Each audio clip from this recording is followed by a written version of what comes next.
How much do real estate agents get paid per transaction, and how do they get paid and by whom? Spoiler alert, it's probably not what you think.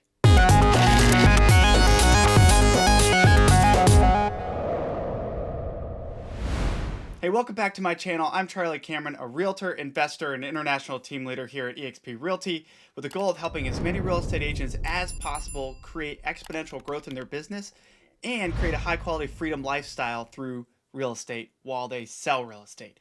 I don't believe you should just sell houses. I think you should create freedom while you do it. So, today we're going to be talking about how do real estate agents get paid, who pays for that commission, and then we're going to look at lots of different ways the breakdown can happen. Real estate agents are probably not taking home as much money as you think, even though oftentimes it's a lot of money and it's good money. It's not always what you think. So some agents are going to make as little as 0.5% of the actual price of the home. And we'll break down why that may be and different variables that come into play. But in every single situation, it's going to be situationally dependent for that agent, whether they're on a team. There's a lot of different factors that could come into play. So we're going to just go through a few simple examples today, but it's going to take a few minutes to kind of walk through that. So let's jump into it. So how do real estate agents get paid? If I were to oversimplify this to one statement, I would say that agents earn the remaining commission on their side of a transaction after paying any and all broker and team splits and fees. Okay? So the commission can vary extremely widely between taking home as low as like 0.5% on a transaction or all the way up to 4% in very, very rare cases per side, right? And when I say per side, I mean that you're either representing the buyer or representing the seller. In some states and in some transactions, it's okay to represent both. So if you were to represent both sides, you could double that, right? That's pretty uncommon, but it does happen in some cases. So a lot of people get, up in arms. I can't believe that realtor's making 3%. Oftentimes, an agent isn't actually walking away with the full commission amount. And 90% of the time, there's going to be some sort of splits or fees involved, so they're not going to make that full amount. And if they are, they probably actually worked for it and have worked very hard all year to get to a point where they can be making 100% commission. So I think that's fair. But who pays the commission? The seller, in the vast majority of cases, pays for both the listing side, the seller side commission, and the buyer side commission. So the seller actually enters a listing agreement with the selling brokerage, the listing brokerage, which is arranged by the listing agent. It's not an agreement with the agent, though the agent will sign that agreement as well. It's really, truly an agreement with the brokerage to sell that house.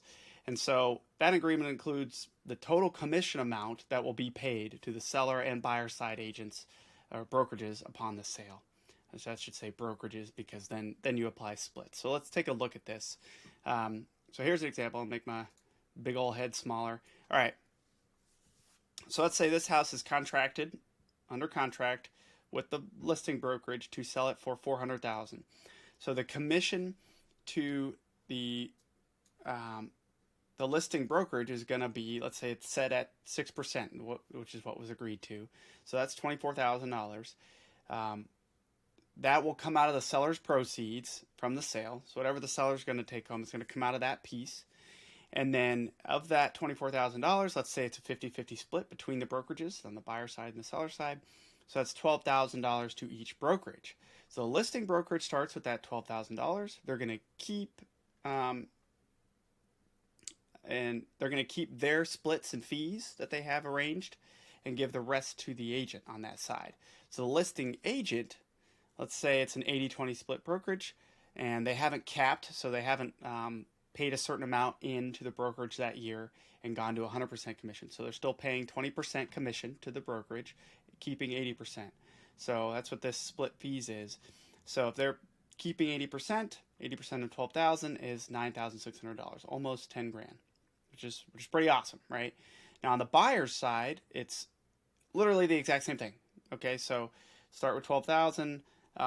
If it's an 80-20 split, then they would make, close to $10,000. Now this doesn't necessarily have to be the same. In fact, it's very likely that this brokerage has a 70-30 split and this one has an 80-20, or this one has a 60-40 and this one has a 70-30, right?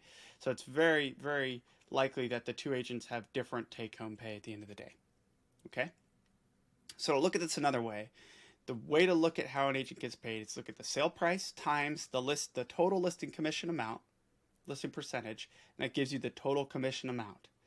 You then take that total commission and you split it between the brokers and however that's arranged. It does not have to be 50-50. So some agents out there will say, hey, I'm going to, as the listing agent, I did a lot more work, so I'm going to keep 3.5% and only offer 2.5% to the buyer side. That is a possibility in some markets, right? So, so whatever the split is for the buyer or seller side, so that's the broker's commission. Then the broker's commission times the agent split, so like that 80-20, gives you the pre-fee agent commission.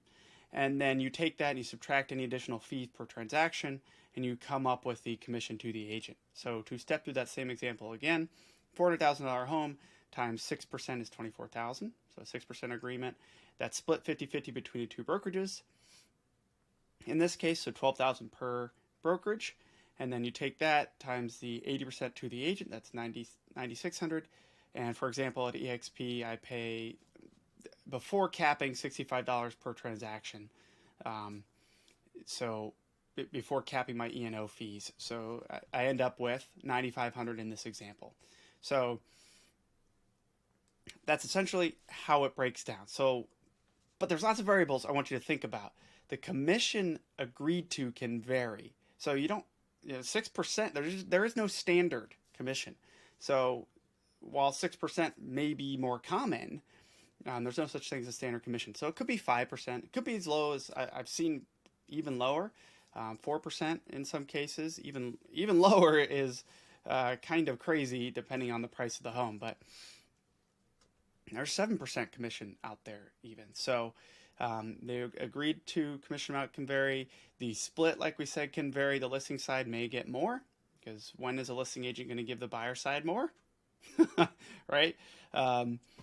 It's up to you to decide whether that's fair or not. Agents can have different splits and different caps at their individual brokerages, right? And some of them may have capped for the year and gone to 100% commission. So two agents at the exact same brokerage with the same kind of split cap dynamic can still be take home different pay, because one agent may not have capped yet for the year, so they're still paying 20, 30, 40% to the brokerage. And the other agent may have sold so many homes already that they've capped, and now they're making 100% commission for the rest of their anniversary year.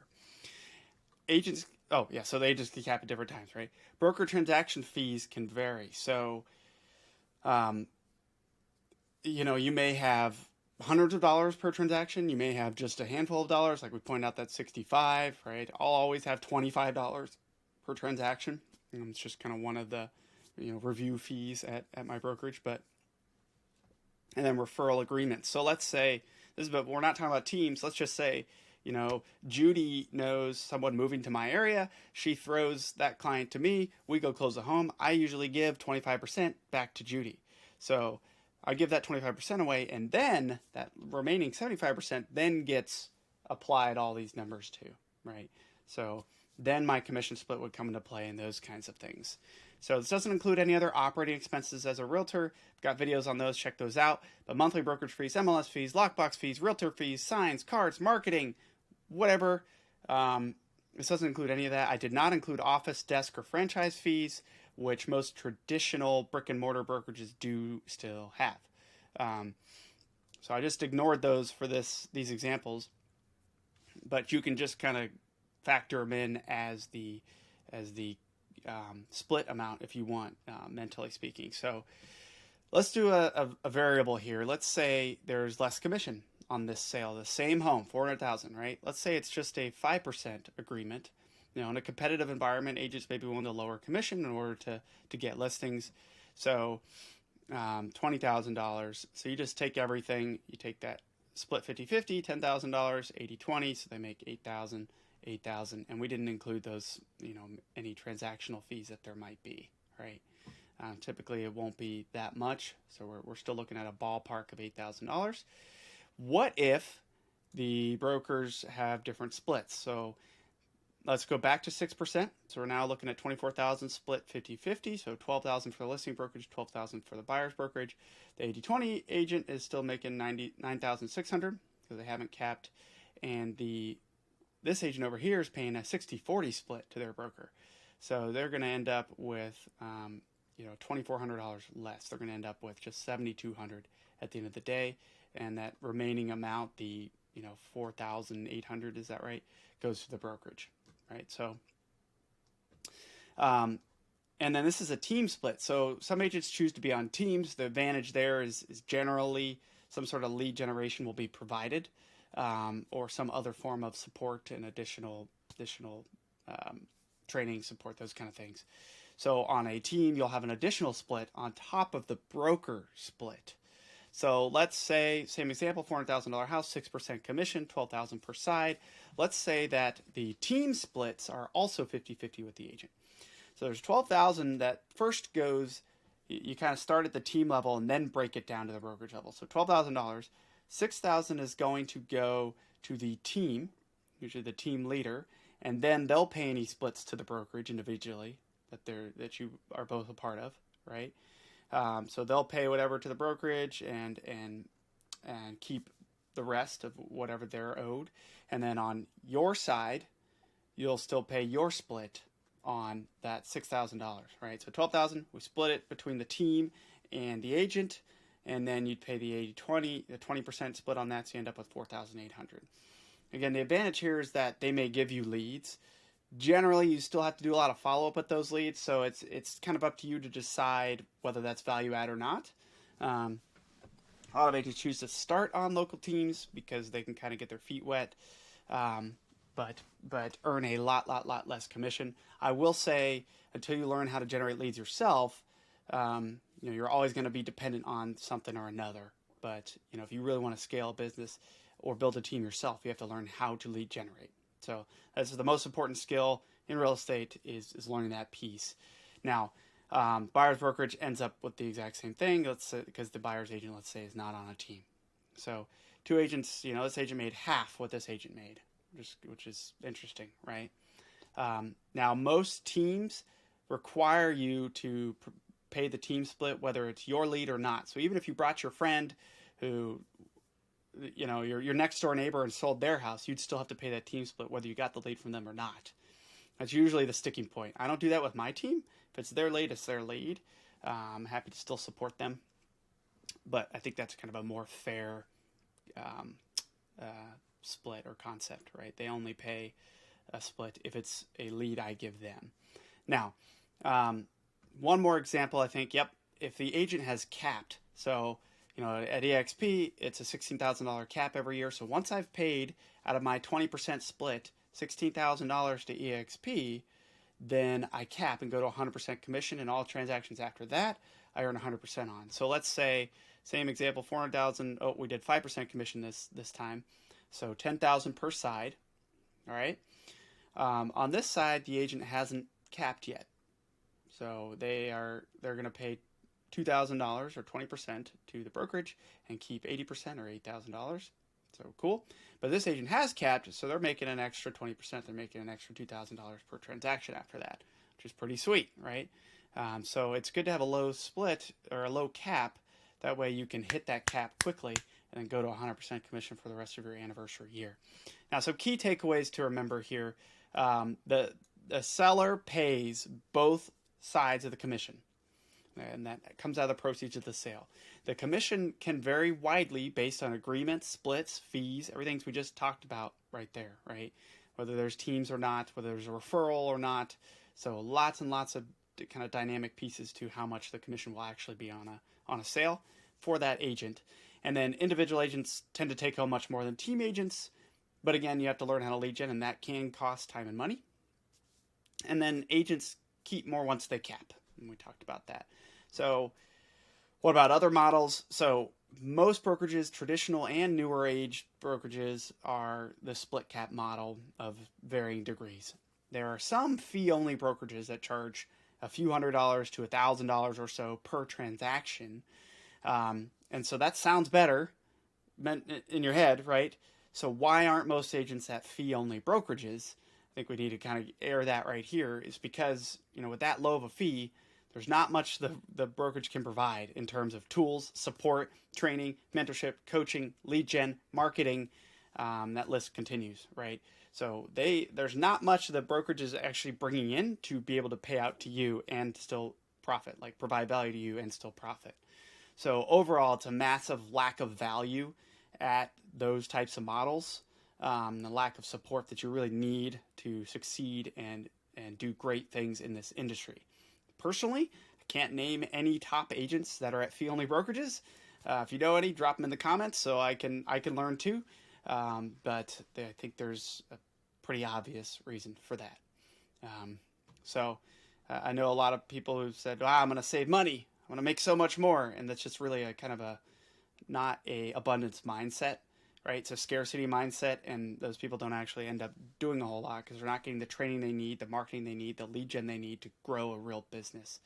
They're just saving a couple hundred per transaction. That doesn't really equate well to scalability. So bottom line here for individual agents is that they typically earn half to all of the 2 to 4% of the sale commission. I say 4% because some agents will say, hey, I'm going to keep 4 and give 2 to the buyer's agent or whatever it may be, or 4 and 3 if it's a 7% commission agreement. So that's pretty uncommon. I would say it's 2 to 3% of the sale price commission, or 2 to 3.5%. So less their transaction fees and operating expenses. So they take home 1 to 4% of the sale price approximately. Okay. And then for team agents, you can kind of slice that up any way you think about it, because the team can vary in fees from 60% or 30%. So team agents typically earn 1/4 to 3/4 of the 2 to 4% sale price commission. So the take-home pay being about 0.5% to 3% of the sale price. All right.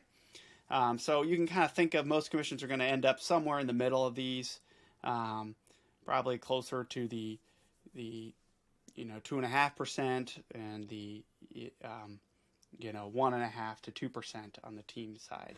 So if you want to maximize your commission income by keeping more of your money and generating more clients, make sure you consider the eXp Realty Lion League team. Schedule a discovery call at the link below and we'll show you all the additional value that we provide for free, and you can make 80 to 100% commission, and we will teach you the best lead generation strategies for you, the best ways to maximize your income, and the best ways to create additional income streams as a real estate agent by creating teams, by earning equity, by using revenue share. We will teach you all of those things. Oh, and investing in real estate. Schedule a call today. Look forward to hearing from you.